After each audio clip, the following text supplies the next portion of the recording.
तो आज की इस क्लास में हम डिस्कस करने जा रहे हैं क्लास 12 की फिजिक्स विषय के अंतर्गत बहुत ही महत्वपूर्ण डेरिवेशन को। और हमारे इस महत्वपूर्ण डेरिवेशन का नाम है प्रिज्म के अपवर्तनांक के लिए सूत्र।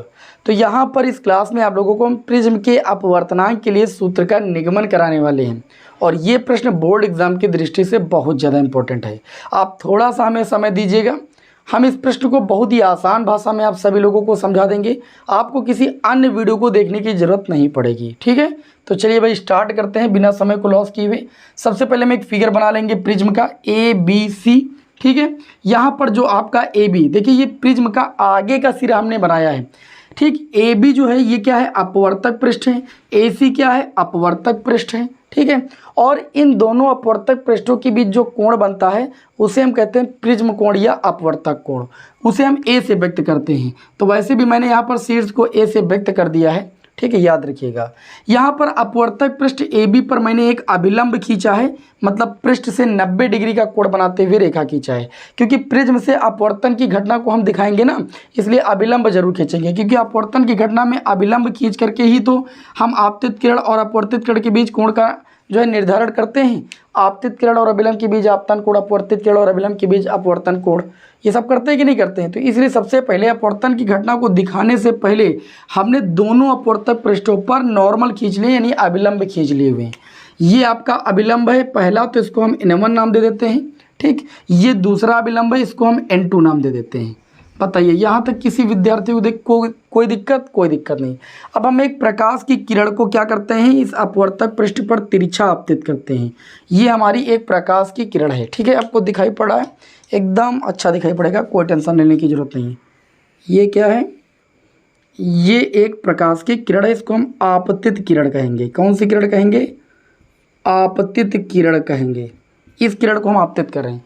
तो आप सभी लोगों ने पढ़ा है कि जब कोई प्रकाश किरण विरल माध्यम से सघन माध्यम में जाती है तो वह अभिलंब की ओर झुक जाती है। हालांकि इस प्रकाश की किरण को ऐसे जाना चाहिए था, ऐसे। ठीक है, देखिए हमारी प्रकाश की किरण थोड़ी सी टेढ़ी हो गई है, इसको हम सीधा कर देते हैं। भाई ये जैसे थी इसको ऐसे जाना चाहिए, लेकिन माध्यम चेंज होने पर ये अपने मार्ग से क्या हो गई, विचलित हो जाएगी। ठीक है, इसी घटना को तो अपवर्तन कहते हैं। तो जैसे इस पृष्ठ पर आएगी तो प्रकाश किरण जब विरल माध्यम से सघन माध्यम में जाती तो वो अभिलंब की ओर झुकती है। अब अभिलंब इधर है तो ये प्रकाश किरण ऐसे जानी चाहिए थी, लेकिन ये अब इधर की ओर झुक जाएगी। जब ये हल्की झुकेगी तो ये ऐसे हो जाएगी, ऐसे निकलेगी। मेरी बात समझ में? जब ये ऐसे निकलेगी तो अभी इस पृष्ठ पर आएगी। जब इस पृष्ठ पर आएगी, बहुत ध्यान समझिएगा, जब इस पृष्ठ पर आएगी तो यहाँ पर भी तो प्रकाश के अपवर्तन की घटना होगी। अब जब इस पृष्ठ पर आएगी तो यहाँ पर भी अपवर्तन की घटना होगी। अब यहाँ पर प्रकाश की किरण सघन माध्यम से विरल माध्यम में जाएगी तो ये अभिलंब से क्या हो जाएगी भैया, दूर हट जाएगी। ये अभिलंब था इस पृष्ठ के लिए, ये अभिलंब से दूर हट गई। और इस किरण को हम नाम देते हैं निर्गत किरण, अर्थात निकलने वाली किरण। ठीक है, फिगर में इतनी बात समझ में आ गई होगी। अब देखिएगा, प्रकाश किरण अपने मार्ग से जितना विचलित होती है उसको हम कहते हैं विचलन कोण। तो देखिए यहाँ पर एक बार प्रकाश के अपवर्तन की घटना हुई तो ये ऐसे जानी चाहिए था, अपने इस मार्ग से इतना विचलित हुई, इसलिए इस कोण को नाम दे देंगे हम Δ1। ठीक है, अब यहाँ पर ये निर्गत हुई है, इस किरण को जब हम पीछे की ओर बढ़ाएंगे ऐसे, ठीक है, तो देखा जाए तो ये अपने पथ से देखा जाए, अगर इस किरण को हम आगे बढ़ा दें इसको ऐसे जाना चाहिए था, लेकिन ये इतना विचलित हो गई तो यहाँ पर Δ2 कोण बनेगा, लेकिन ये इसका शीर्षाभिमुख कोण होगा, इसलिए ये वाला कोण भी कितना हो जाएगा, आपका Δ2 हो जाएगा। ठीक, हम यहाँ पर Δ2 दिखा रहे हैं, यहाँ दिखाने का कोई मतलब नहीं रहेगा, इसलिए वहाँ नहीं दिखा रहे हैं। ठीक है, ये आपतित किरण है और ये अभिलंब है।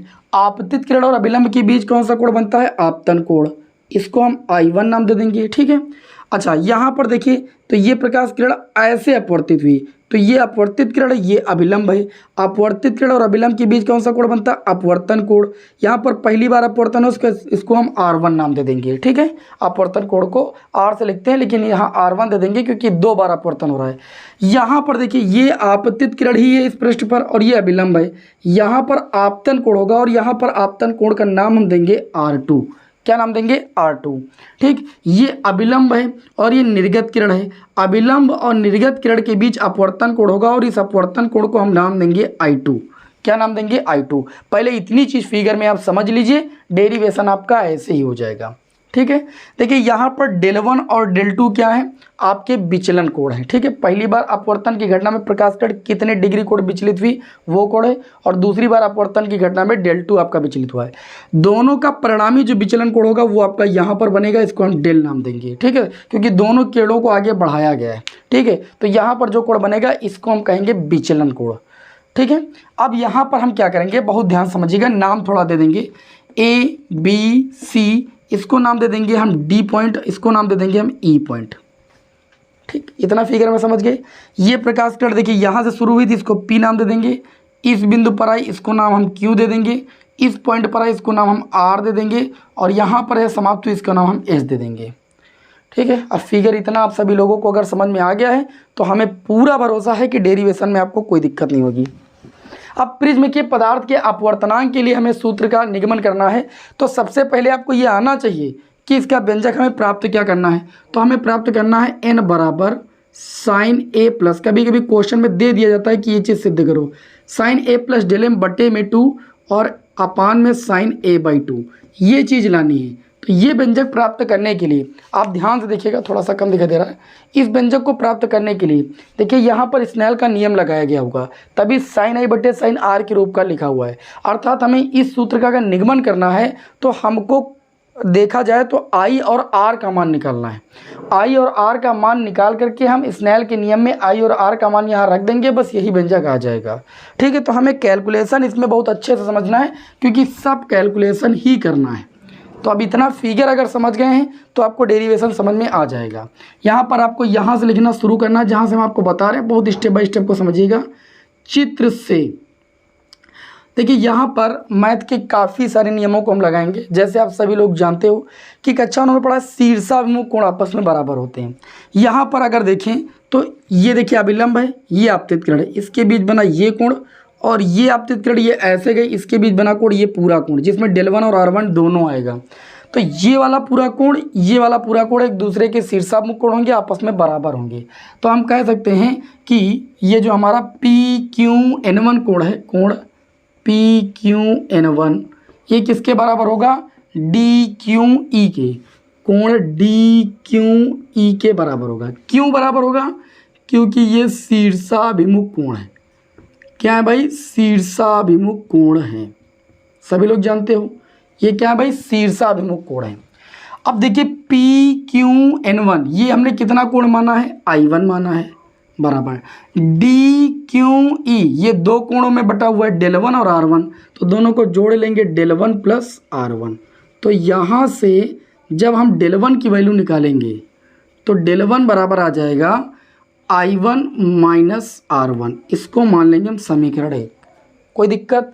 इसी प्रकार, बिल्कुल इसी प्रकार इस पृष्ठ पर भी प्रकाश के अपवर्तन की घटना हुई, तो ये जो I2 कोण है ये डेल 2 प्लस R2 के योग के बराबर हो जाएगा, क्योंकि ये वाला पूरा कोण और ये वाला पूरा कोण एक दूसरे के क्या होंगे भाई, शीर्षाभिमुख कोण होंगे। तो जो I2 कोण हो जाएगा वो डेल 2 प्लस R2 के योग के बराबर हो जाएगा। तो यहाँ से जब डेल 2 की वैल्यू निकालेंगे तो R2 उधर जाएगा, तो I2 माइनस कितना हो जाएगा, R2। इसको हम समीकरण 2 बना लेंगे। बताइए कोई दिक्कत। अब आप सभी लोगों ने छोटी क्लास में पढ़ा है कि कोई त्रिभुज है, ठीक, किसी त्रिभुज में जो बाएं वाला कोण होता है वो सुदूर स्थित अंतःकोणों के योग के बराबर होता है। तो ये जो बाएं कोण है सुदूर स्थित अंतःकोणों के योग के बराबर होगा। तो अगर यहाँ पर देखें तो जो त्रिभुज हमारा है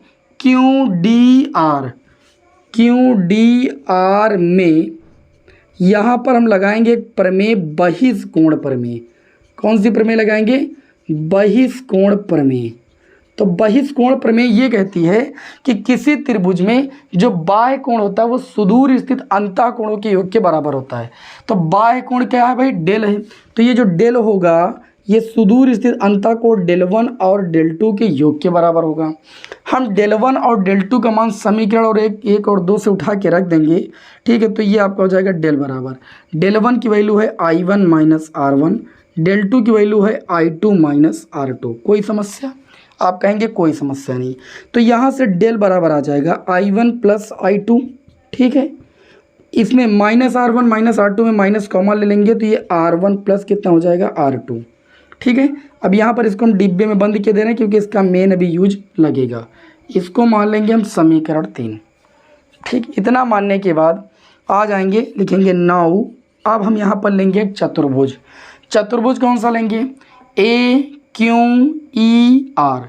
किसी चतुर्भुज के चारों कोणों का योग कितना होता है? 360 डिग्री। तो लिखेंगे चतुर्भुज ए क्यू ई आर, ए क्यू ई आर में चारों कोणों का योग हम 360 डिग्री दिखाएंगे। यहाँ पर अपवर्तक पृष्ठों के बीच कौन सा कोण बनता है? मैंने बता ही दिया था, कोण ए बनता है।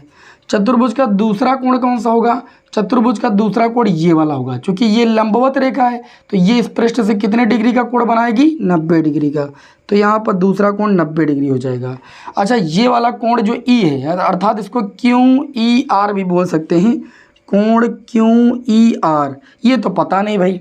अच्छा, जो चौथा कोण होगा वो भी आपका क्या है भाई? देखिए ये अभिलंब है, अभिलंब से पृष्ठ पर कोण कितना बनता है? 90 डिग्री। तो जो चौथा कोण होगा ये भी पूरा 90 डिग्री हो जाएगा। इन चारों कोणों का योग हम कितना दिखाएंगे? 360 डिग्री। कोई समस्या नहीं। ए प्लस 90 डिग्री 90 डिग्री हो जाएगा 180 डिग्री। कोण क्यू ई आर, जब इस कोण का मान निकाला जाएगा, क्योंकि त्रिभुज के तीनों कोणों का योग 180 होता है, तो R1 R2 को जोड़ करके अगर हम 180 से माइनस कर दें तो जो वैल्यू मिलेगी वो तीसरे कोण की होगी कि नहीं होगी? तो आप कहेंगे जी बिल्कुल होगी। तो कोण क्यू ई आर के स्थान पर हम लिख सकते हैं 180 माइनस R1 प्लस R2। कोई दिक्कत? बराबर कितना हो जाएगा? 360 डिग्री। आगे स्टेप बाय स्टेप हम बढ़ते रहेंगे, बस आप देखते रहिए, ज़्यादा समय नहीं लगेगा। ये आपका हो जाएगा a प्लस, देखिए 180 आपका हो जाएगा 360। ये पूरा 360 इधर वाले पूरे 360 से कैंसिल हो जाएगा। ये केवल बचेगा a माइनस का R1 प्लस R2, इसको उधर भेज देंगे तो ये हो जाएगा R1 प्लस R2। ठीक, इसको मान लेंगे हम समीकरण 4। और समीकरण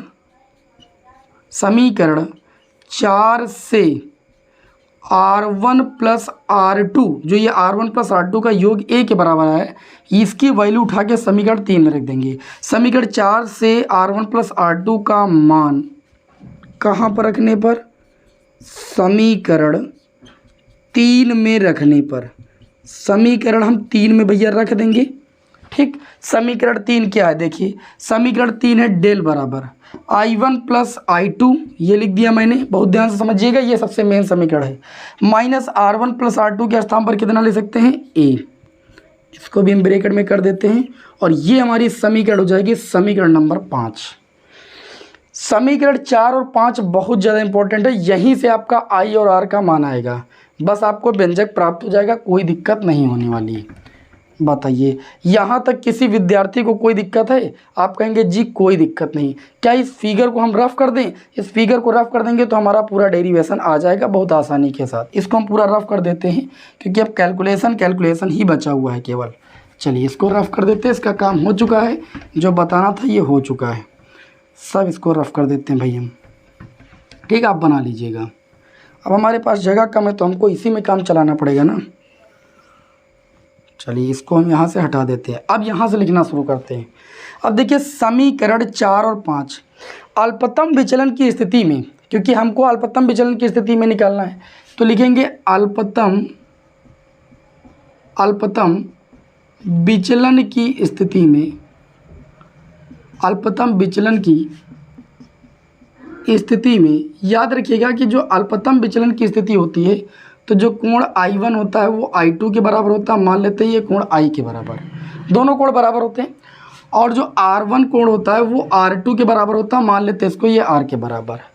तो यहाँ पर अगर हम देखें समीकरण 4 व 5 से, तो समीकरण 4 व 5 से, समीकरण 4 में जब R1 R2 की वैल्यू इक्वल करेंगे, R प्लस R कर देंगे, R1 R2 इक्वल कर देंगे अल्पतम विचलन की स्थिति में, तो यहाँ पर आपका और ध्यान दीजिएगा जो डेल होता है वो डेल एम के बराबर हो जाता है। Del M M formula minimum.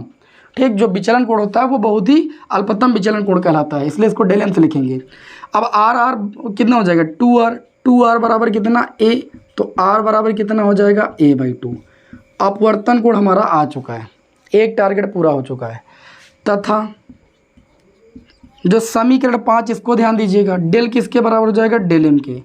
I1 I2 बराबर है तो ये I प्लस आई हो जाएगा, माइनस ए हो जाएगा। ठीक, ए को इधर ले आएंगे तो ये प्लस का आ जाएगा, ए प्लस डेल एम हो जाएगा, I2 आई हो जाएगा। तो यहाँ से I बराबर आ जाएगा ए प्लस डेल एम बटे में कितना, 2। चलिए अब इतना ही काम करना था। हमें अपवर्तन कोण भी पता चल चुका है और हमें आपतन कोण भी पता चल चुका है। अब हमें क्या चाहिए, अब हमको लगाना है स्नेल का नियम, क्योंकि स्नेल के नियम में ही अपवर्तनांक है और हमको अपवर्तनांक का ही सूत्र का निगमन करना है। लिखेंगे नाउ या स्नेल के नियम से, ऐसे लिखो, स्नेल के नियम से। स्नेल का नियम पढ़ा सभी लोगों ने, n बराबर साइन आई बटे में साइन आर, पढ़ा है कि नहीं पढ़ा है। यहाँ पर इस स्नेल के नियम में आई और आर का मान रखने पर, आई का मान भी हमने निकाल लिया और आर का मान भी निकाल लिया, तो आई व आर के मान क्या करने पर भाई, आप कहेंगे रखने पर।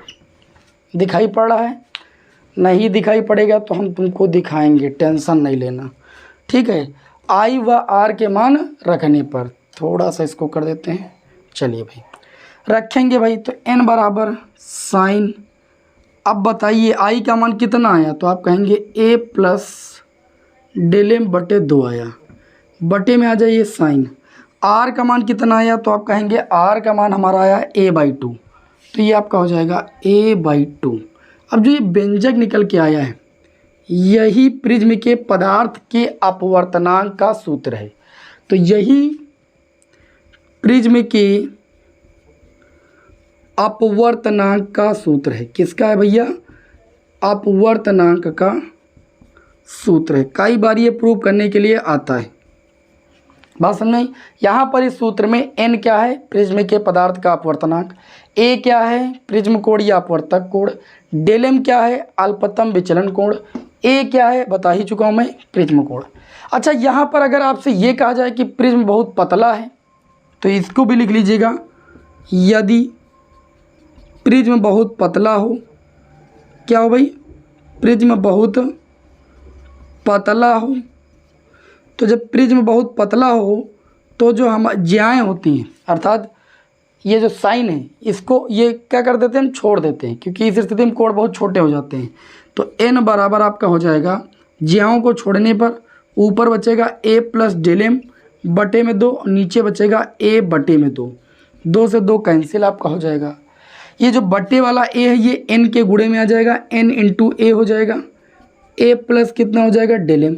हम डेल एम का जब मान निकालेंगे तो a इधर आ जाएगा, n a minus a common ले लेंगे तो ये बचेगा n-1, अर्थात डेल एम बराबर आ जाएगा a ब्रैकेट में n-1। तो पतले प्रिज्म के लिए अगर बात होगी, पतले प्रिज्म के लिए, तो पतले प्रिज्म के लिए अल्पतम विचलन कोण डेल एम बराबर होता है a(n-1)। तो मैंने पतले प्रिज्म के लिए भी बता दिया और प्रिज्म के अपवर्तनांक के लिए सूत्र का निगमन करना भी बता दिया। हमें उम्मीद है कि ये जो आपकी 18 या 19 मिनट की क्लास है बहुत ही अच्छी तरीके से समझ में आई होगी। ये डेरिवेशन आपको समझ में आ गया होगा। अगर कोई दिक्कत है तो क्लास को दोबारा आप रिवाइज कीजिए, स्टेप को समझिए मैंने क्या बताया है। कहीं पर कोई दिक्कत है कमेंट करके हमें बताइए। नेक्स्ट क्लास में आपको हम मिलते हैं। जय हिंद, वंदे मातरम।